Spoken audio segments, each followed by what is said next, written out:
ओम श्री परमात्मने नमः। श्रीमद्भगवद गीता, तीसरा श्लोक, प्रथमो अध्याय। पश्येतां पाण्डुपुत्राणामाचार्य महितं चमुं व्यूणां द्रुपदपुत्रेण तव शिष्येण धीमता।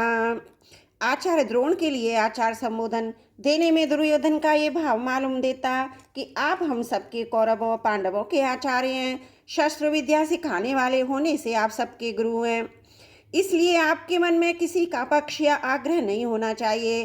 तब शिष्येण धीमता, इन पदों का प्रयोग करने में दुर्योधन का भाव ये है कि आप इतने सरल हैं कि अपने मारने के लिए पैदा होने वाले धृष्टद्युम्न को भी आपने अस्त्र शस्त्र की विद्या सिखाई है, और यह आपका शिष्य धृष्टद्युम्न इतना बुद्धिमान है कि इसने आपको मारने के लिए आपसे ही अस्त्र शस्त्र की विद्या सीखी है।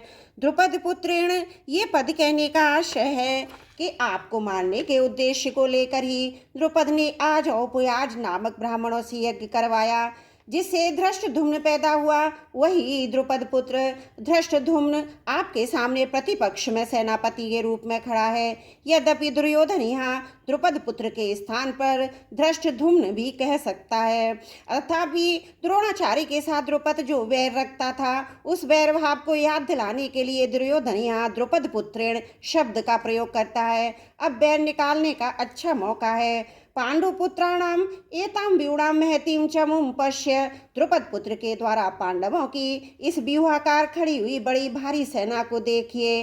तात्पर्य है कि जिन पांडवों पर आप स्नेह रखते हैं, वही पांडवों ने आपके प्रतिपक्ष में खास आपको मारने वाले द्रुपद पुत्र को सेनापति बनाकर व्यूह रचना करने का अधिकार दिया है।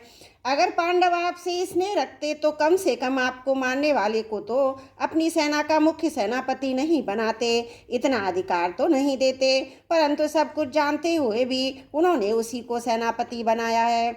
यद्यपि कौरवों की अपेक्षा पांडवों की सेना संख्या में कम थी, अर्थात कौरवों की सेना 11 अक्षौणी और पांडवों की सेना 7 अक्षौणी थी। तथापि दुर्योधन पांडवों की सेना को बड़ी भारी बता रहा है। पांडवों की सेना को बड़ी भारी कहने में दो भाव मालूम देते हैं। पहला, पांडवों की सेना ऐसे ढंग से व्यूहकार खड़ी हुई थी जिससे दुर्योधन को थोड़ी सेना में बहुत बड़ी दिख रही थी। नंबर 2, पांडव सेना में सबके सभी योद्धा एक मत के थे। इस एकता के कारण पांडवों की थोड़ी सेना भी बल में उत्साह में बड़ी मालूम दे रही थी। ऐसी सेना को दिखाकर दुर्योधन द्रोणाचार्य से ये कहना चाहता है कि युद्ध करते समय आप इस सेना को सामान्य छोटी न समझें, आप विशेष बल लगाकर सावधानी से युद्ध करें। पांडवों का सेनापति है तो आपका शिष्य द्रुपद पुत्र ही अतः उस पर विजय करना आपके लिए कौन सी बड़ी बात है। एतम पश्य कहने का तात्पर्य है कि पांडव सेना युद्ध के लिए तैयार होकर सामने खड़ी है, अतः हम लोग इस सेना पर किस तरह से विजय प्राप्त कर सकते हैं।